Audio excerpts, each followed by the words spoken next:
think when McLaren goes racing, we have to make sure we can be competitive, which I think we can be, and it's commercially viable, which I think IndyCar is, and that it fits our brand. And we've got a big automotive business, so the North American marketplace is important to us. So it ticks all the boxes, and we're racers, and so I'd like to see us here on a regular basis. That's fantastic. This has been exciting, not only to have the two-time world champion here, but also to have McLaren back involved. I know you would like to get back down to pit lanes. We're going to let you do that. Thank you, Zach, for coming up and visiting with us. Good to see you. And we'll see you throughout the month of May back in Indianapolis. I'd like to add to that, actually, to what Zach said, that, you know, Fernando is so fortunate to have the blessing of a team that is obviously fielding his Formula One effort, that he doesn't have that resistance, because a lot of the drivers that like to try to jump disciplines usually have resistance from the team that they're obviously contracted primarily with, and I was one of them. I always had to fight something, you know.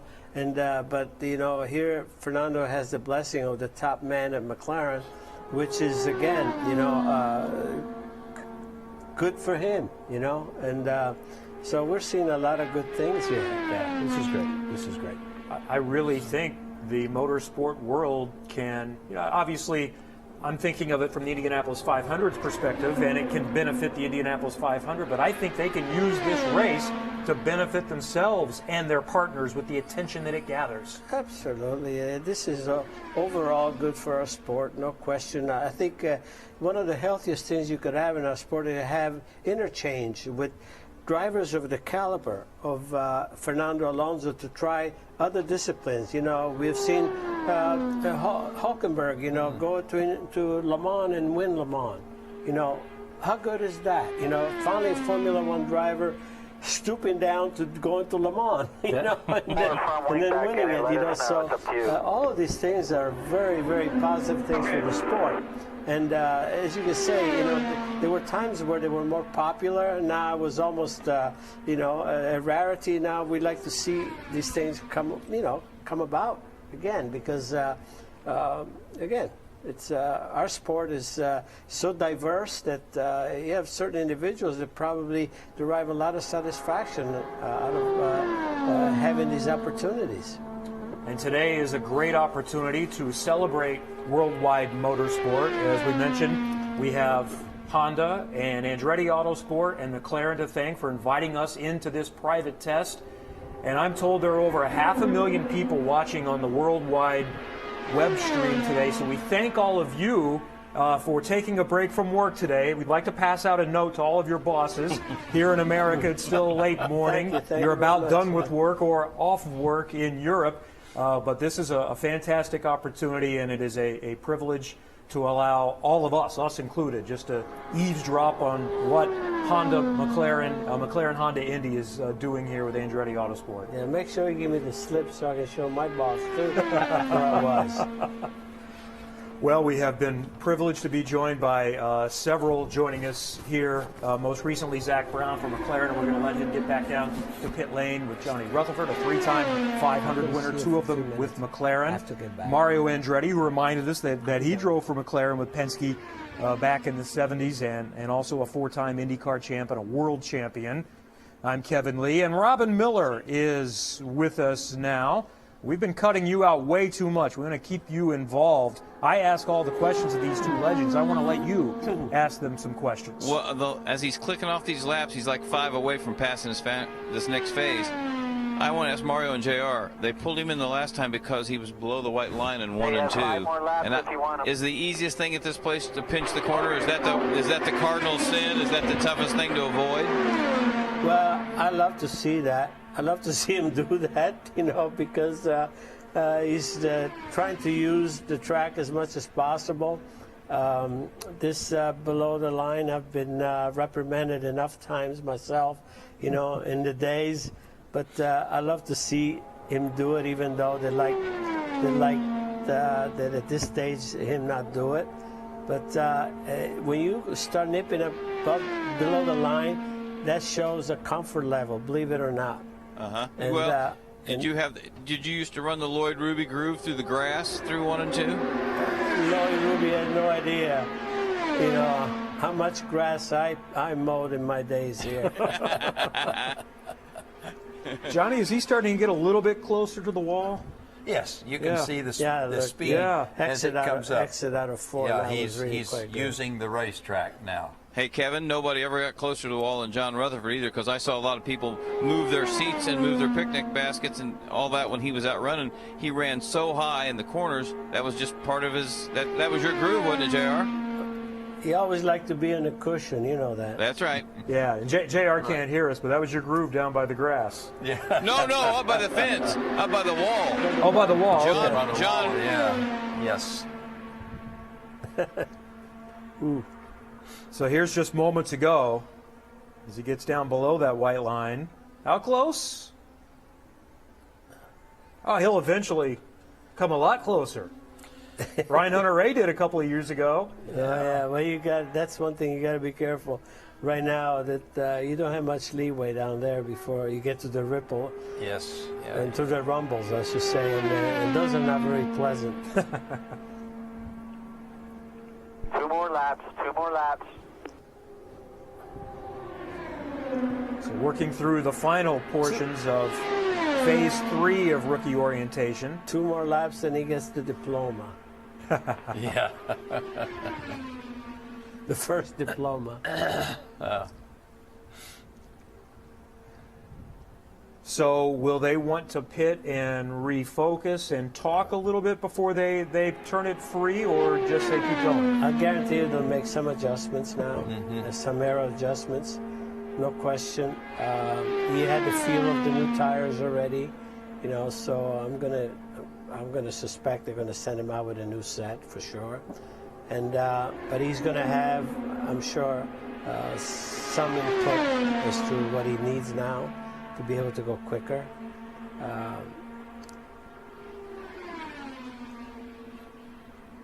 And again, for those just joining us, the original plan was to take a break at noon for lunch and come back out, but there's some threatening weather in the Indianapolis area by as soon as maybe 2 o'clock or so. So the latest we've heard is that there is no break. It's going to be up to the team, and they can continue on as long as they feel like it's necessary. So we'll stay with you beyond noon. Hit this lap, hit this lap. There's the call.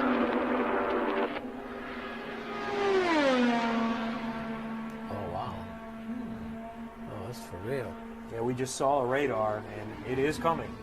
And when it comes, it looks like it might stay for a little while. We still got a little bit of time, but this is going to pick up the pace of the program here today.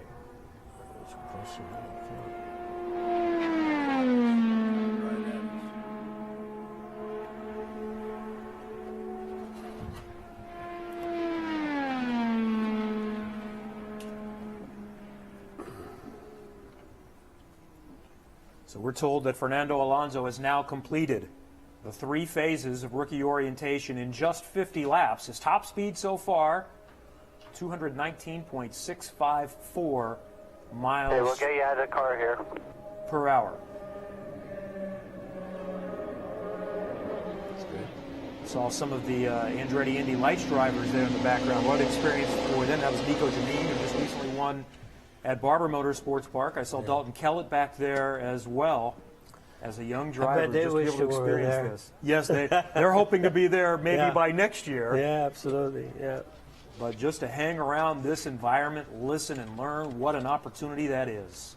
Good job, Fernando. Good job. Very proud. He did exactly what we knew that he could do, and he did it in grand style. That's my opinion. Now the next phase is all you can do. Yep. Yep.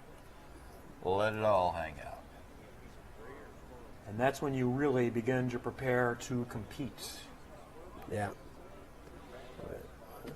So how quickly do you go through the process of trimming? What's considered gradual? Well, you just said the word gradual. You know, you just talk with the engineers and assess the speeds as they are, and then just start taking a couple of degrees off the wing. Let's get the left and side then off. and you know, you'll pick up. It's amazing, you know, how much speed you'll be picking up, you know, with just small changes. But you know, it's all about just doing that and try to maintain the balance that you need. Let's listen in a little bit. Yeah. Around 120, 130. So I'm going to shift my hand. Yeah, that's good. Pedals can come. Sorry, guys. Maybe a little bit more. He's been saying that for 3 years. You want the head straight on the corner? Yeah. I feel it anymore. You going like that? That's the only thing. Seat, pedals, everything. But okay.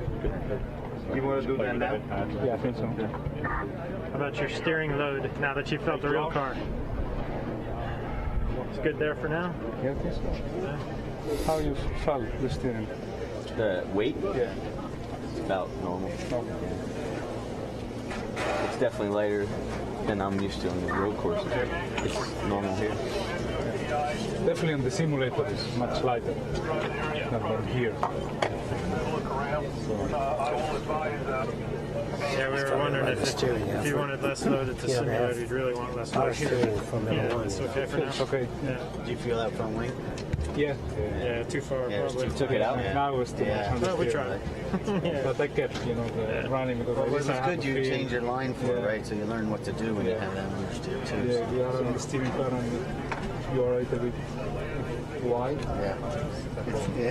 You need to be very low. Yeah, turning early, a little early. That was just for reference. There was a quarter of a thing. Yeah, it's small. Yeah. That's why I didn't want to take it out. They degrade a little bit compared to the run before. Yeah, they noticed that. So, yeah. There is some deck already. Yeah. That's even on race downforce, right? So as you get lighter and lighter, that's why whole weekend, right? It's new tires every run. Yeah, you don't want to run second run on tires when we're trimmed.